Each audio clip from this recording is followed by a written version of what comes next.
오늘은 저소득계층의 빈곤 탈출을 지원하고 사회안전망을 확충하기 위해 도입된 근로장려금에 대해 자세히 알아보는 시간을 갖겠습니다. 근로장려금은 소득이 낮은 근로자에게 일정 금액을 지원하여 경제적 안정을 도모하는 제도로 근로의욕을 높이고 생활 안정에 기여하는 데 아주 중요한 역할을 합니다. 그럼 지금부터 근로장려금의 신청 자격, 지급 기준, 그리고 신청 방법에 대해 2026년 최신 정보를 토대로 자세히 설명드리겠습니다.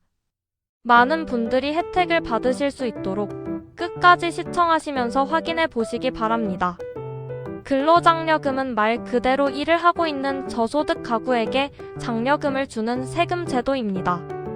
흔히 근로장려세제라고도 불리며 국가가 저소득 가구의 근로 또는 사업 소득에 따라 산정된 장려금을 지급하여 근로를 장려하고 실질 소득을 지원하는 근로연계형 소득 지원 제도입니다. 소득이 일정 기준에 미치지 못하는 저소득 가구에게 정부가 세금 환급 형태로 지원금을 지급하여 소득을 보전하고 빈곤에서 벗어날 수 있도록 돕는 정책이라고 할 수 있습니다. 이 제도는 일을 하고 있는 사람들에게 지원금을 지급해서 일하지 않고 정부의 지원만 받으시는 것보다 근로를 하는 것이 경제적으로 더 유리하도록 설계되어 있습니다. 따라서 근로활동을 적극적으로 유인하는 성격이 매우 강합니다.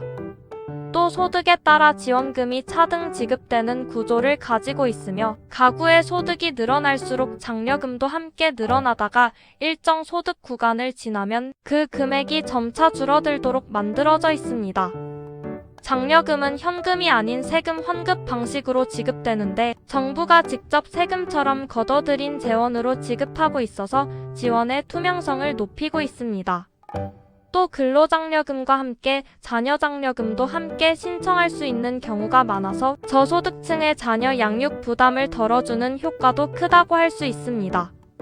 근로장려금이 생겨난 근본적인 이유는 일은 하고 있지만 소득이 적어 생활이 어려운 이른바 근로빈곤층의 생활을 안정시키고 이들의 빈곤 탈출을 돕기 위해서입니다.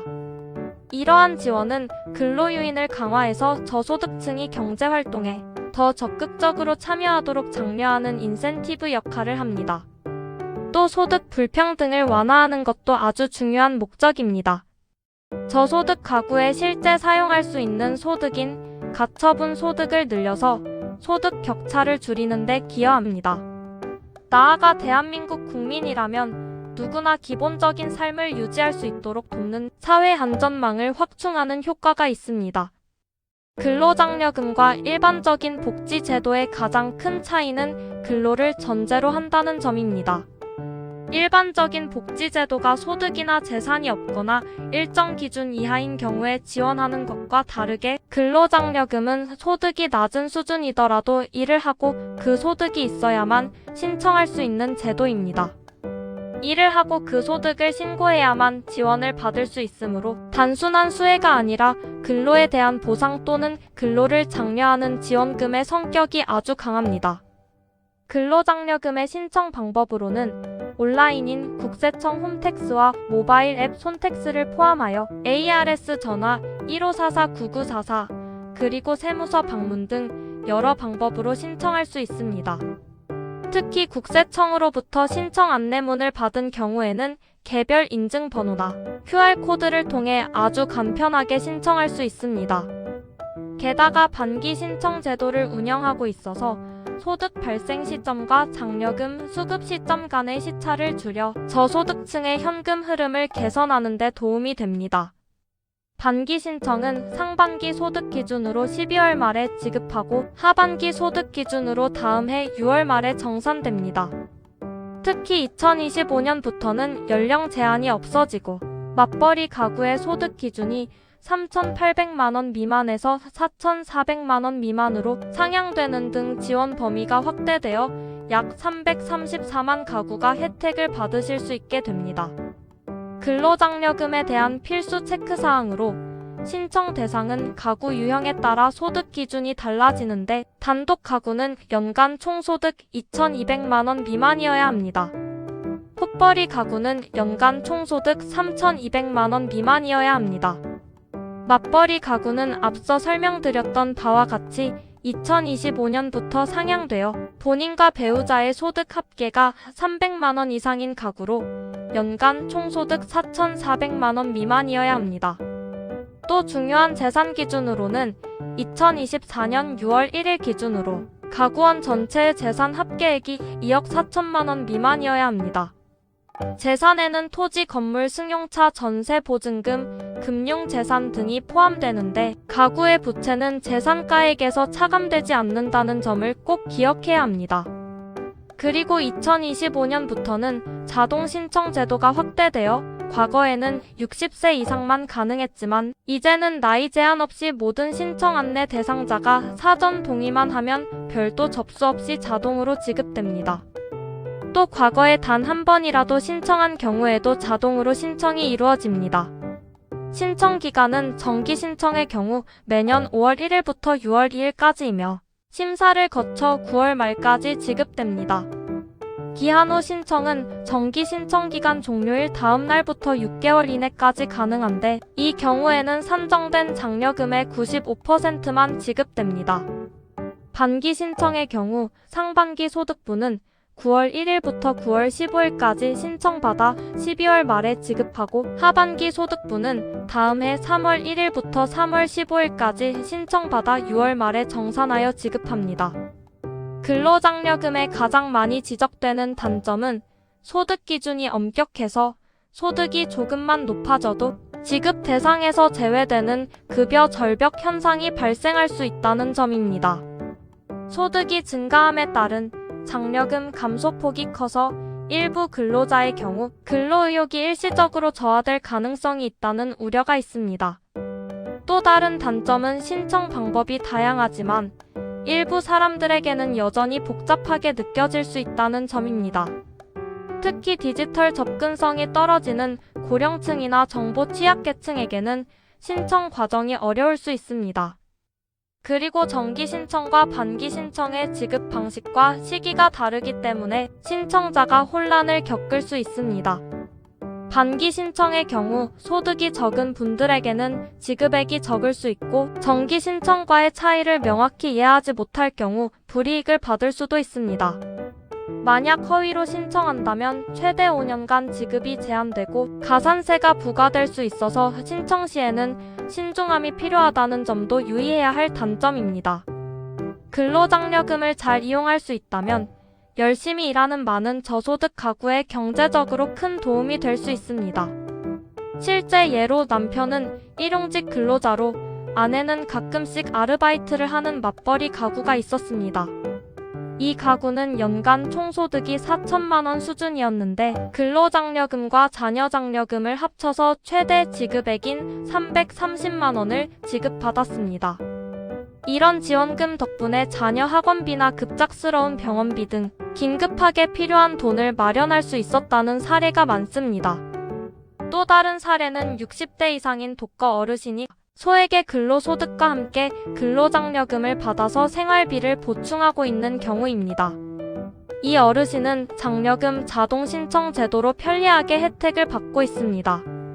이러한 실제 사례를 볼 때 근로장려금은 단순한 현금 지원을 넘어 열심히 일하는 사람들에게 다시 한번 일어설 수 있는 기회와 희망을 제공하고 있다고 할 수 있습니다. 추가적으로 근로장려금에 대해 대부분 몰랐던 사실을 알려드리겠습니다. 먼저 외국인도 요건을 충족하면 신청이 가능합니다. 원칙적으로 대한민국 국적 보유자가 대상이지만 대한민국 국적을 가진 분과 혼인했거나 대한민국 국적의 부양 자녀가 있는 외국인은 신청할 수 있습니다. 또 전문직 사업자는 신청 대상에서 제외됩니다.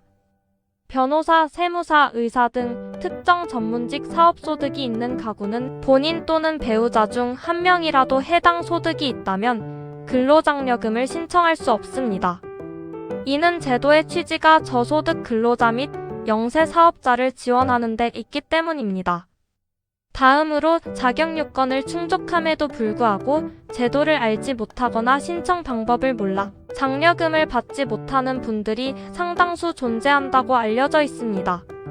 정부와 국세청에서는 이를 개선하기 위해 노력하고 있습니다. 또 신청자는 자신의 소득과 재산을 기준으로 예상하지만 국세청 심사 과정에서 본인이 몰랐던 소득이나 재산이 확인되어 지급액이 줄거나 대상에서 제외되는 경우가 있어 민원이 발생하기도 합니다. 때문에 정확한 소득과 재산 신고 및 확인이 중요합니다. 나아가 국세청이 신청 누락을 줄이기 위한 노력 중 하나로 근로사실이 불확실한 가구 등 일부 대상자에게는 개별적으로 근로장려금 신청을 안내하기도 합니다. 또 흔히 정규직 근로자만 받는 것으로 생각하기 쉽지만 소득 요건을 충족하고 소득 신고가 제대로 되었다면 아르바이트생도 근로장려금을 받을 수 있습니다. 또한 퀵서비스 기사, 캐디 등 전통적인 근로자가 아닌 분들도 소득 신고 내용에 따라 지급 대상이 될 수 있습니다. 중요한 것은 소득 발생 사실이 정확하게 신고되었는지 여부입니다. 지난 2025년 가장 큰 정책 변화는 바로 맞벌이 가구의 소득 기준 상향입니다. 기존 3,800만원 미만에서 4,400만원 미만으로 상향되어 더 많은 맞벌이 가구가 혜택을 받으실 수 있게 되었다는 점은 중요한 뉴스입니다. 또 앞서 말씀드린 것처럼 근로장려금 자동 신청 제도가 나이 제한 없이 모든 신청 안내 대상자로 확대되었습니다. 자동 신청에 사전 동의하면 다음 2년간 별도의 신청 절차 없이 장려금이 자동 신청됩니다. 그리고 최근 뉴스에서는 근로장려금이 조기에 지급된다는 소식도 자주 들려옵니다. 정기 신청분의 경우 보통 9월 말까지 지급되는데 심사가 일찍 완료된 신청자는 8월 말부터 순차적으로 지급이 시작되기도 합니다. 이러한 정책 변화는 정부가 근로장려금을 단순한 복지 제도가 아닌 열심히 일하는 저소득 근로자의 소득을 실질적으로 보전하고 근로의욕을 고취하는 핵심 정책으로 강화하고 있음을 보여줍니다. 오늘 제가 준비한 정보는 여기까지입니다. 작은 정보지만 여러분의 하루를 조금 더 편리하게 만들었으면 하는 바람을 끝으로 다음에도 더 유익한 이야기로 찾아오겠습니다. 나가시기 전에 영상이 도움이 되셨다면 좋아요 눌러주시고 저희 채널의 새로운 일상 정보가 궁금하시다면 구독 버튼도 부탁드립니다. 감사합니다.